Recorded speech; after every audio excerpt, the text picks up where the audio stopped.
hit less than he's eliminated. 200.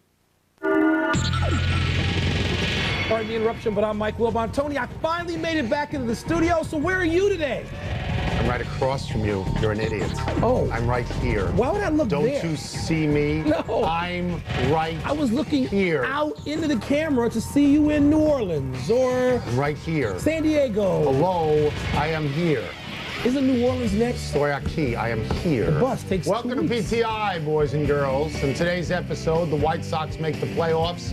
Lou Piniella says the Cubs don't need to win the World Series, and Al Davis may still be speaking at this hour. But we begin today with the Chicago White Sox, who got into the playoffs last night by beating the Minnesota Twins in an improbable nail-biter 1-0. Both teams pitched great, but the White Sox earned a place in history by beating a third different team in 3 consecutive days.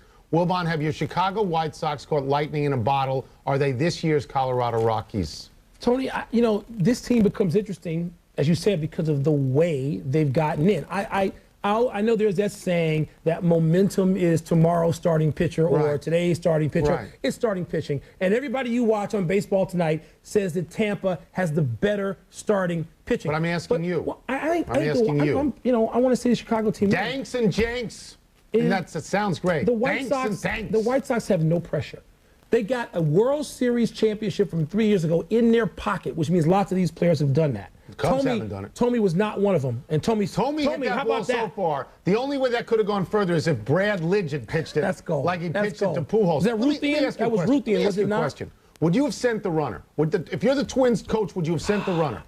Yeah. I would have. I would have too. And I don't second guess that coach at all. And wasn't it like Griffey looked at him and he's sort of like, "Are you kidding me?" Well, you know but what? Griffey had to make a perfect You throw. have to or make else it. he Griffey's scores a 60 run. years old. He could have fallen down and broken his hip. It's a nothing game. You want to make something happen. Your pitcher's You're pitching on the great. road. Your guy's going I definitely great. would have done it. But you know, I expected a 9-8 game. I didn't Do you expect think this. the White Sox can do anything now that they're in? No.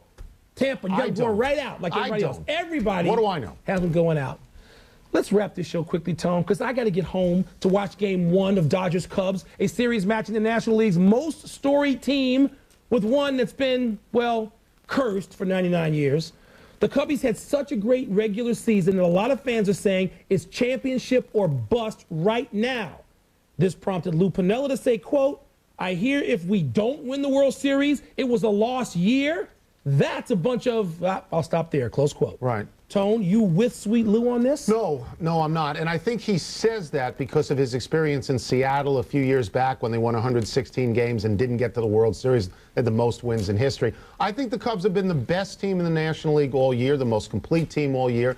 They've been in the playoffs before. They were in the playoffs last year. Well, they got swept. So at some point, the statute of limitation runs out on that you don't have to win any games. Yeah. And I think this year, if they don't win the World Series, I think it's a big disappointment. I do. I'm going to step back a little bit from there.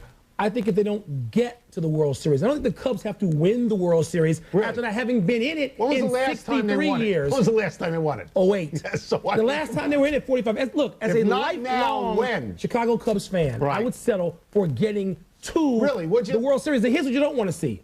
Another sweep like last year. But you know, Tony, you know what I think the curse is? The weight of expectations. And the problem for the Cubs is Lou wants they to got, diminish to me, expectations. the best team in baseball right now. So they should win. And Lou's smart to do this. Why wouldn't he do this? Lou's knows what he's doing. Okay, Lou's a really good manager. That's right. And Lou is laughing at the curses. But I do think they have to win. I think so.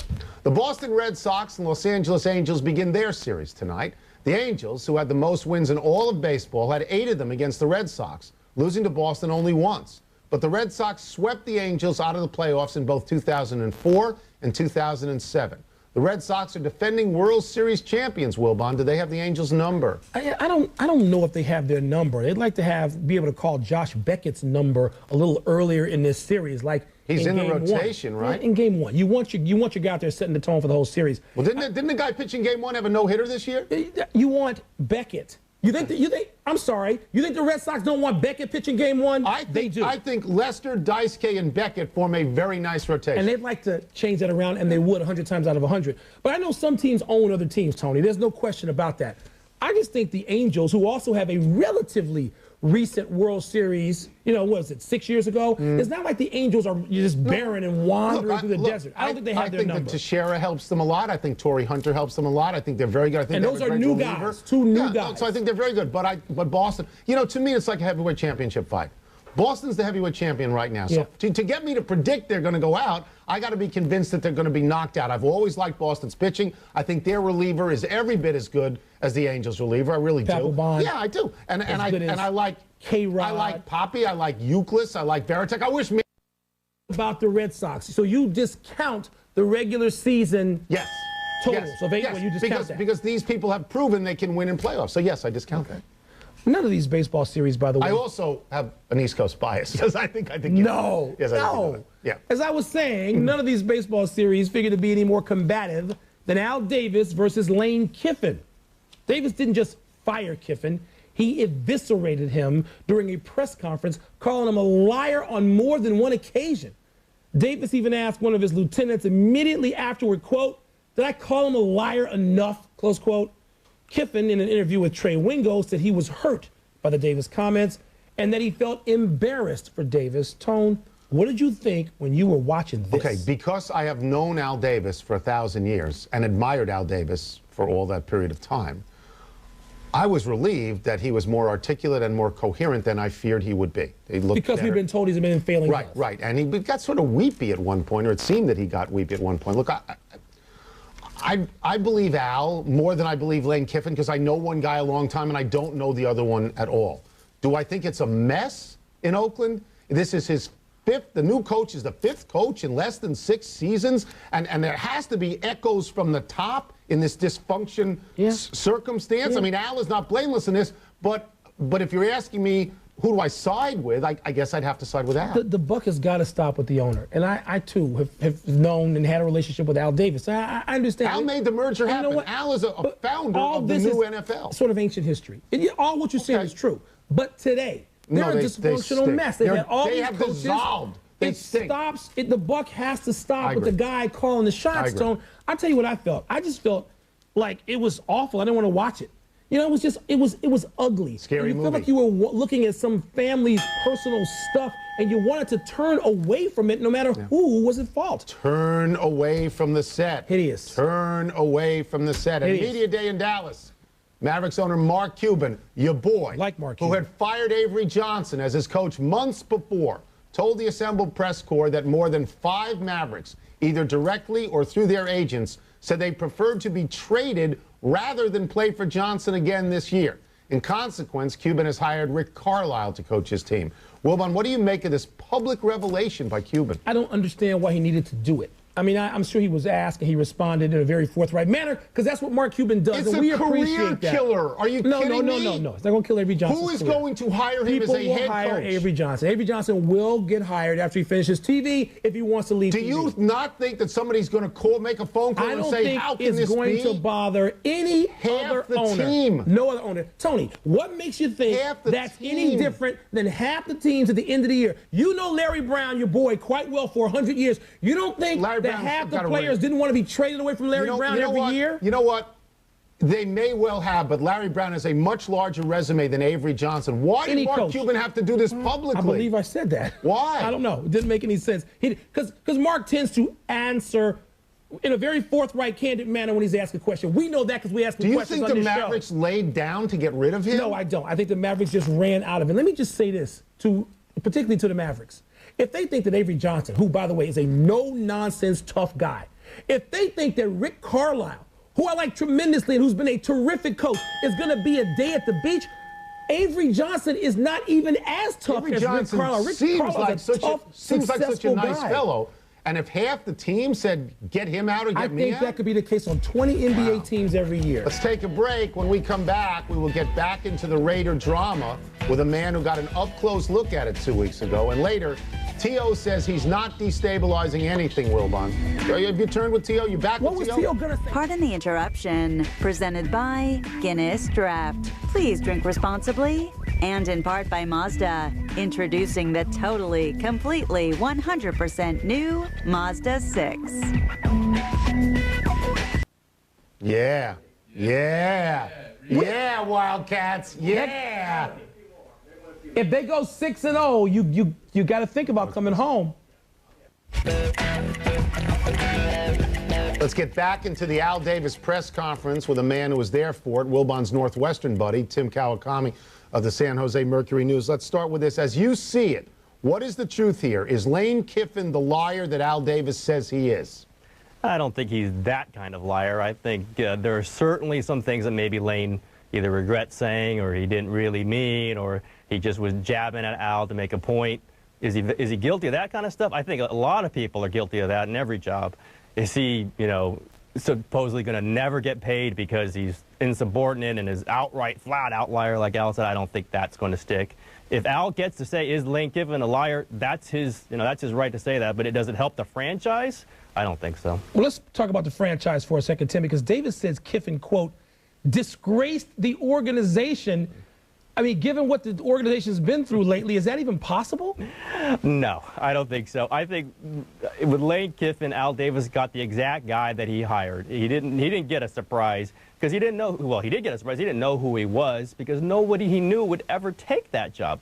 If you know Al Davis, if you know the Raiders, if you know what every other coach has gone through, Art Shell, Norv Turner, Bill Callahan, John Gruden, we can go down the list, Mike Shanahan, everybody runs out of there screaming.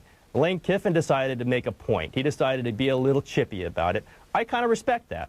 He was going to be an independent guy. If he rubbed Al wrong, he was going to not weep about it. And if he was going to get sued on the way out, if he was going to get a 45-minute tantrum from Al on the way out, you can say that's not a classy move by Lane Kiffin, but it was the way he was going to do it. And we're still talking about him. Do we talk about Art Shell or Bill Callahan or Norv Turner? Not really. We're talking about Lane Kiffin because he's actually made himself an independent force out of this, which is something. Let's get to the legal aspects of this. Are we going to see a legal war, maybe even a courtroom war between Kiffin and Davis here? I think it's going to get real close. I think these are two sides that are not going to give in. Clearly, Tony. I mean, look, Lane could have quit, and he didn't. So he could have quit the Raiders and walked away from all this mess, which probably would have been the saner way to do it. He wanted to fight it out. Al certainly wants to fight it out. You don't go 45 minutes. By the way, you're naming a new coach, but you don't say his name for 45 minutes because you want to put a legal case against the old coach. That's not quite moving forward. That's wanting to fight the past. They're going to fight this all the way until, and I think the Shanahan thing was still being fought 3, 4, 5 years later. It'll be something like that. It'll be ugly. Ooh. Again, not better for the franchise. It doesn't help them out at all. It just sticks them back in the past. Maybe Al likes it in the past. That, he can try to prevail, as Al says, in the courtroom. He's not prevailing a lot on the football field. Let's talk about some of the scrapping that's going on, because you got into it last week with Mike Herrera and John Herrera. I'm confusing Mike Herrera and John Herrera and Mike Herrera. What was that about? And is that pretty much par for the course with the Raiders organization now for a writer, for a columnist who writes something tough about the Raiders? Yeah, I think the only unique thing about that was I turn around and there's 5 TV cameras running as it's happening. It just got on film. That was a peek at the Raider mania. And by the way, I'm so glad I'm now the number 2 on the hit list of great Raider video moments. Al Davis is going to be number 1 for all time. I'm so happy about that. But it was a little bit of, this is who's left next to Al. You saw Al up on that white screen all by himself, isolated. He has John Herrera and Mike Taylor, the PR guy, and that's it. There's nobody to help him off the stage. There's nobody to whisper in his ear. There's one guy to put the projectioner going, and that's about it.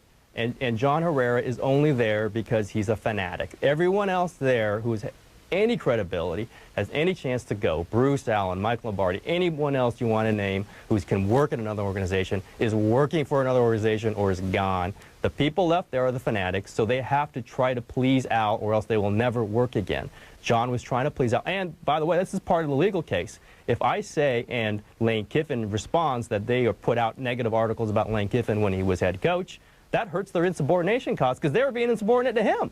So they have to try to wipe it away. And that was, John Herrera trying to being a little Stalin-esque there, I think. They're trying to erase the picture and remove that fact that he did pass out an article that was negative of Lane Kiffin while Lane Kiffin was coach, and trying to just wipe it off the map. And his method, apparently, was to yell at me and try to put his finger in my face. We all saw it. Hey, let's go back to Al Davis. That's the video I want to go back on because I don't want to talk about that other one. Thank you for joining us. Thank you, Tim. Great to be on. Thanks. Let's take a break. Coming up, the 0-4 Bengals signed Cedric Benson. Marvin Lewis making the right moves. Cedric Benson. Cedric Benson. Cedric Benson. You really want to go there with me? Cedric No, Benson? because he's a number 4 pick overall for the Bears. Didn't help. Busteroni. Yeah. Is what he was. Yeah. Yeah. It's been a long time since we've been together, Wilbon. Yeah. I'm in the mood for some role play. Let's get started. You give, I will receive. All right, be careful there, big boy. Don't hurt yourself. You are Terrell Owens. Yeah, good. You said on a radio show that you did not complain to Tony Romo about your role in the offense. Right. Should we believe you or the sources who said you did complain? No, I think you should believe me. If you don't believe me, ask Tony Romo. If you don't believe him, ask Jessica Simpson. It doesn't matter to me. Look, here's what is important to Why you. were you wearing those glasses? We couldn't see your eyes to see if you were telling the truth. The truth. And the reason I'm telling you the truth is I answer all your questions all the time. Every week, people ask me how I feel about the offense, how I feel about my role, and I answer it. And then I watch TV, and Sean Johnson, the most, underachieving wide receiver in the history of the world, #1 overall draft pick, Sean Johnson criticizes me. You know how bad he stinks? He's got a Super Bowl ring, T.O. What do you got? Let me tell you something. What do you got? The Cowboys got rid of him to bring me in. And then I have to listen to Chris Carter, who's got no rings, More and who's catches, looking better up player at me than you. for touchdown catches. I don't have to listen to this junk. He's poison. He's poison, your boy T.O. It's fun to be him. Who am I? You are BYU coach. Get this name, Bronco Mendenhall. That's right. You say your like team my name. probably will not get a BCS shot, even if you go undefeated. That's not the greatest marketing plan, is it, Bronco? Look, very quietly, Tone. I can say this because it's just me and you talking. This is my modest way of lobbying for my team and my conference, the Mountain West. Yeah. Look, BYU won a national championship the 1984 season. I believe we beat Michigan in a bowl game. The Holiday perception of our league is terrible. That's true. But I have got to sort of downplay this. Where are you ranked?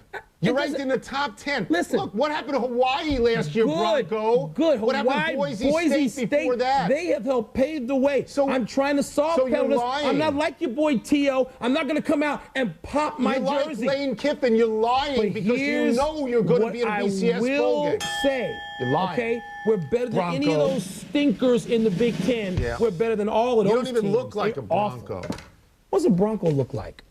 Tough. Bronco Nagurski or Ford Bronco. You are Redskins coach Jim Zorn. Yeah. You were ridiculed after your week 1 loss to the G-Men. Yeah. But now you're 3-1. Yeah. What do you want to say to your critics, including Kornheiser? Yeah. Who's laughing at me now? The answer is nobody. I'm going to tell you something. I didn't have a 2-minute drill in the first week, but I'm a pretty quick learner, aren't I? And how am I doing as a quarterback coach? My guy, Jason Campbell, 4th-rated quarterback in the entire league, 6 touchdowns. And how many interceptions, Wilbon? None. Zero would be Zero. the correct answer. But you're jumping on people and you're hugging people and you're going right. golly gee after just, it's only 4 weeks old, Jim. I am the best thing that ever happened to the maroon and black. Okay, now I want you to join me. Hip, hip, hooray. Say it with me. Hip, hip, hooray. We beat Dallas at Dallas. Your boy ever do that? Huh? Who's my boy? Doesn't matter who your boy is. I want to be your boy because I'm killing people. We know Jim Zorn would never say, I'm killing. But he did do hip, hip, hooray, which is terrific. Z-Man. Who am I? You are Marvin Lewis. Good. You're 0-4. Your starting quarterback is Ryan Fitzpatrick, and you just signed Cedric Benson.